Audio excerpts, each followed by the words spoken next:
ಮಂಡ್ಯದಲ್ಲಿ ದಲಿತರು ವರ್ಸಸ್ ಸವರ್ಣೀಯರ ಸಂಘರ್ಷವಾಗಿದೆ. ದಲಿತರು ದೇವಾಲಯ ಪ್ರವೇಶಕ್ಕೆ ಸವರ್ಣೀಯರ ಆಕ್ಷೇಪ ವ್ಯಕ್ತವಾಗಿತ್ತು. ಈ ವಿರೋಧದ ನಡುವೆ ಕೂಡ ದಲಿತರು ದೇವಾಲಯ ಪ್ರವೇಶ ಮಾಡಿದ್ದಾರೆ. ಮಂಡ್ಯದಲ್ಲಿ ದಲಿತರು ವರ್ಸಸ್ ಸವರ್ಣೀಯರ ಜಟಾಪಟಿ. ಈ ವಿರೋಧ ಇದ್ರೂ ಕೂಡ ದಲಿತರು ದೇವಾಲಯ ಪ್ರವೇಶ ಮಾಡಿದ್ದಾರೆ. ಮಂಡ್ಯದ ಹನಕೆರೆ ಗ್ರಾಮದಲ್ಲಿರುವಂತಹ ಕಾಲಭೈರವೇಶ್ವರ ದೇಗುಲವನ್ನ ಪ್ರವೇಶಿಸಿ ಪೂಜೆ ಸಲ್ಲಿಕೆ ಮಾಡಿದ್ದಾರೆ. ಅಧಿಕಾರಿಗಳು ಮಾಜಿ ಶಾಸಕರ ಸಂಧಾನ ಆಗಿತ್ತು. ಸಂಧಾನಕ್ಕೂ ಕೂಡ ಗ್ರಾಮಸ್ಥರು ಬಗ್ಗಿಲ್ಲ. ಹೀಗಾಗಿ ಇನ್ಮುಂದೆ ದೇಗುಲ ಪ್ರವೇಶ ಮಾಡಲ್ಲ ಅಂತ ಸವರ್ಣೀಯರು ಹೇಳಿದ್ದಾರೆ. ದೇಗುಲಕ್ಕೆ ನುಗ್ಗಿ ಉತ್ಸವ ಮೂರ್ತಿಯನ್ನ ಹೊತ್ತು ಹೊರ ಬಂದಿದ್ದಾರೆ ಸವರ್ಣೀಯರು. ಮೇಲ್ವರ್ಗದ ಜನ ದೇವಾಲಯ ನಾಮಫಲಕವನ್ನ ತಂದು ಆಚೆ ಎಸೆದು ಆಕ್ರೋಶವನ್ನ ವ್ಯಕ್ತಪಡಿಸಿದ್ದಾರೆ. ಮಂಡ್ಯದ ಹನಕೆರೆಯಲ್ಲಿ ಇರುವಂತಹ ಕಾಲಭೈರವೇಶ್ವರ ದೇಗುಲ ಇಟ್ಟುಕೊಳ್ಳಲಿ, ದೇವರನ್ನ ತೆಗೆದುಕೊಂಡು ಹೋಗ್ತೀವಿ ಅಂತ ತಮ್ಮ ಆಕ್ರೋಶವನ್ನ ವ್ಯಕ್ತಪಡಿಸಿದ್ದಾರೆ.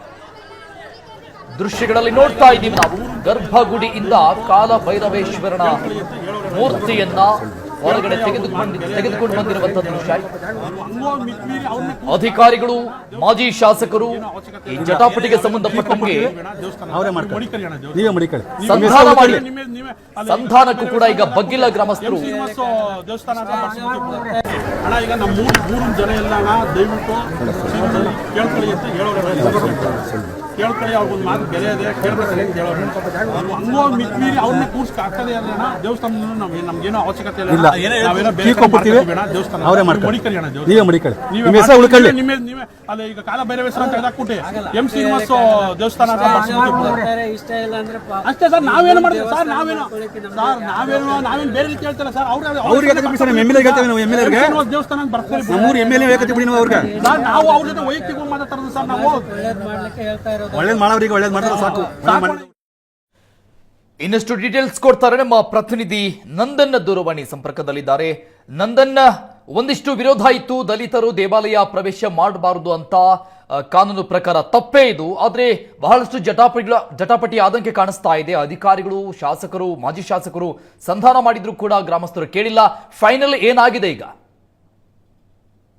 ಅರುಣ್, ಒಂದ್ ರೀತಿ ಜಾತಿ ವ್ಯವಸ್ಥೆ ಇಡೀ ನಾಗರಿಕ ಸಮಾಜಕ್ಕೆ ಒಂದ್ ರೀತಿ ನಾಚಿಕೆಗೇಡು. ಎಲ್ಲರೂ ಕೂಡ ತಲೆ ತೆಗಿಸ್ಬೇಕು. ಅದೇ ರೀತಿಯಾದಂತ ಒಂದು ಘಟನೆ ನಾವು ಹನಕೆರೆಯಲ್ಲಿ ಕಂಡಿದ್ದು. ಅಲ್ಲಿ ಮೇಲ್ವರ್ಗ ಕೆಳವರ್ಗ ದಲಿತರು ಸವರ್ಣೀಯರ ಮದ್ವೆ ದೇವಾಲಯದ ಪ್ರವೇಶದ ವಿಚಾರದಲ್ಲಿ ಸಾಕಷ್ಟು ಒಂದ್ ರೀತಿ ಭಿನ್ನಾಭಿಪ್ರಾಯ ಉಂಟಾಗಿರ್ತಕ್ಕಂಥದ್ದು. ಸಾಕಷ್ಟು ವರ್ಷಗಳಿಂದ ಗ್ರಾಮದಲ್ಲಿ ಕಾಲಭೈರವೇಶ್ವರ ಸ್ವಾಮಿಯ ದೇವಾಲಯ ಇತ್ತು. 2 ವರ್ಷಗಳಿಂದ ಆ ದೇವಾಲಯದ ಪುನರ್ ನಿರ್ಮಾಣ ಕೂಡ ಮಾಡಲಾಗಿತ್ತು. ಗ್ರಾಮಸ್ಥರು ಎಲ್ಲರೂ ಕೂಡ ತಾವು ಕೂಲಿನಾಲಿ ಮಾಡಿ ದುಡಿದಂತ ಹಣವನ್ನ ದಾನದ ರೂಪದಲ್ಲಿ ಕೊಟ್ಟು ಆ ದೇವಸ್ಥಾನವನ್ನ ನಿರ್ಮಾಣ ಮಾಡಿದ್ರು. ಆ ಬಳಿಕ ದೇವಾಲಯ ಧಾರ್ಮಿಕ ದತ್ತಿ ಇಲಾಖೆಗೆ ಒಳಪಟ್ಟಿತ್ತು. ಒಂದು ವೇಳೆ ಧಾರ್ಮಿಕ ದತ್ತಿ ಇಲಾಖೆಗೆ ಒಳಪಟ್ಟಂತಹ ಸಂದರ್ಭದಲ್ಲಿ ಯಾವುದೇ ಜಾತಿ ಭೇದ ಇರೋದಿಲ್ಲ. ಎಲ್ಲ ಸಮುದಾಯದವರು ಕೂಡ ಮುಕ್ತವಾಗಿ ದೇವಾಲಯವನ್ನ ಪ್ರವೇಶ ಮಾಡಬಹುದು.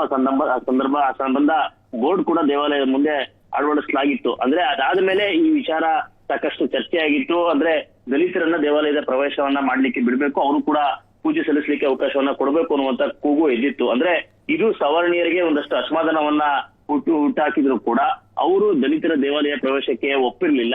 1-2 ಬಾರಿ ಅಲ್ಲಿನ ಅಧಿಕಾರಿಗಳು, ತಹಶೀಲ್ದಾರ್ ಮತ್ತೆ ಸಮಾಜ ಕಲ್ಯಾಣ ಇಲಾಖೆಗಳು, ಅಧಿಕಾರಿಗಳು, ಪೊಲೀಸ್ ಎಲ್ಲರೂ ಸೇರಿ ಅವರ 2 ಸಮುದಾಯಗಳ ಮಧ್ಯೆ ಒಂದು ಶಾಂತಿ ಒಂದು ತರುವಂತ ಕೆಲಸಗಳನ್ನ ಮಾಡಿ ಒಂದಷ್ಟು ಸಭೆಗಳನ್ನ ಕೂಡ ನಡೆಸಿದ್ರು ಕೂಡ ಯಾವುದೇ ರೀತಿಯ ಪ್ರಯೋಜನಕ್ಕೆ ಬಂದಿರಲಿಲ್ಲ.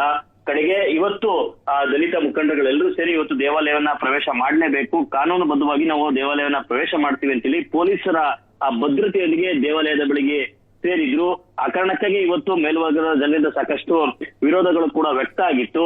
ಅಂದ್ರೆ ಹಿಂದಿನಿಂದಲೂ ನಡ್ಕೊಂಡಂತ ಬಂದಂತ ಪದ್ಧತಿ ಈಗ ಏಕಾಏಕಿ ಆ ಪದ್ಧತಿಯನ್ನ ಮುರಿಯೋದು ಬೇಡ, ಅವರಿಗೆ ಆದಂತ ಒಂದು ಸಪರೇಟ್ ದೇವಸ್ಥಾನವನ್ನ ಕಟ್ಕೊಡಿ ಎನ್ನುವಂತಹ ವಾದವನ್ನು ಕೂಡ ಮಾಡಿದ್ರು ಕೂಡ ಸಾಕಷ್ಟು ಅವರನ್ನ ಮನವೊಲಿಸುವ ಪ್ರಯತ್ನವನ್ನ ತಹಶೀಲ್ದಾರ್ ಮತ್ತೆ ಸಮಾಜ ಕಲ್ಯಾಣ ಇಲಾಖೆಗಳು, ಅದರ ಜೊತೆಗೆ ಅದೇ ಗ್ರಾಮದ ಮಾಜಿ ಶಾಸಕರಾದಂತಹ ಎಂ ಶ್ರೀನಿವಾಸ್ ಕೂಡ ಸಾಕಷ್ಟು ಪ್ರಯತ್ನವನ್ನ ಮಾಡಿದ್ರು.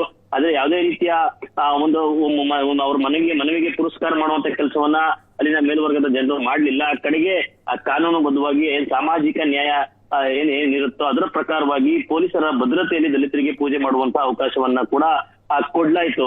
ಒಂದ್ ಕಡೆ ಇಲ್ಲಿ ಕಾನೂನು ಪಾಲಿಸುವಂತ ಕೆಲಸಗಳು ಆಗ್ತಾ ಇದೆ ಅಂತ ಅನ್ಸಿದ್ರು ಕೂಡ ಮತ್ತೊಂದ್ ಕಡೆ ಆ ಸವರ್ಣೀಯರ ಮೇಲ್ವರ್ಗದ ಗುಂಪು ಇತ್ತು, ಅದು ಮತ್ತಷ್ಟು ಅಸಮಾಧಾನವನ್ನಗೊಂಡಿತ್ತು. Yes. ದೇವಾಲಯದ ಒಳಭಾಗಕ್ಕೆ ನುಗ್ಗಿ ಉತ್ಸವ ಮೂರ್ತಿಯನ್ನು ತಂದು ಇನ್ಮೇಲೆ ನಾವು ದೇವಸ್ಥಾನಕ್ಕೆ ಬರೋದೇ ಇಲ್ಲ ಅನ್ನುವಂತ ರೀತಿಯಲ್ಲಿ ಮಾತನ್ನ ಆಡ್ತಿದ್ದಾರೆ. ಸದ್ಯಕ್ಕೆ ಪರಿಸ್ಥಿತಿ ತಿಳಿಯಾಗಿದೆ ಅಂತ ಮೇಲ್ನೋಟಕ್ಕೆ ಎತ್ತಿದ್ರು ಕೂಡ ಒಂದ್ ರೀತಿ ಬೂದಿ ಮುಟ್ಟಿದ ಕೆಂಡದಂಗೆ ಈಗ ಅರಕೆರೆ ಗ್ರಾಮ ಕಾಣ್ತಾ ಇರ್ತಕ್ಕಂಥದ್ದು Varun. Yes, thank you Nandan ಡೀಟೇಲ್ಸ್ಗೆ.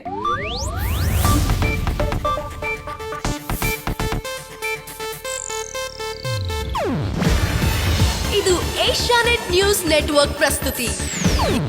ನೀವು ನೋಡ್ತಿದ್ದೀರಾ ಏಷ್ಯಾನೆಟ್ ಸುವರ್ಣ ನ್ಯೂಸ್.